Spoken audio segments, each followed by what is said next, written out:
आज मेरी ओपीडी में एक 24 साल का लड़का आता है जिसका सीरम क्रिएटिनिन लेवल 1.2 था और बॉडी वेट 72 kg। एक और पेशेंट आता है जिसका बॉडी वेट 48 kg था, फीमेल थी, 62 ईयर्स ओल्ड, लेकिन उसका सीरम क्रिएटिनिन भी 1.2 ही था। तो क्या उस दोनों पेशेंट को सीकेडी है? नहीं, सीरम क्रिएटिनिन सिर्फ एक टूल है, वो सीकेडी का मार्कर नहीं है। वो सिर्फ एक टूल है जीएफआर को मेजर करने के लिए। जीएफआर ही एक्चुअल में मार्कर है सीकेडी का। जीएफआर को कैसे कैलकुलेट करते हैं?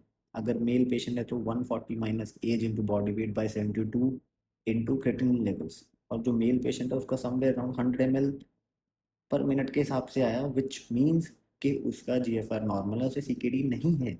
और फीमेल का कैसे कैलकुलेट करेंगे?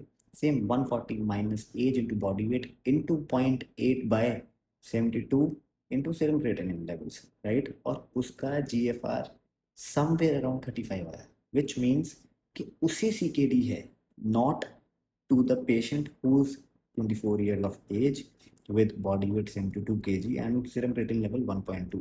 अगर कोई भी पेशेंट ओपीडी में आता है जिसके मसल्स ज़्यादा हैं, क्योंकि क्रिएटिनिन तो मसल में होता है, अगर उसका लिम्ब एम्पुटेशन हो रखा हो तो उसका क्रिएटिनिन कम हो सकता है। अगर नहीं हो रखा, पहले उसका सीरम क्रिएटिनिन 2 है और लिम्ब एम्पुटेशन हो चुका है, अब उसका सीरम क्रिएटिनिन समवेयर अराउंड 0.9 आ गया, तो क्या कहने का मतलब उसका सीकेडी चला गया है?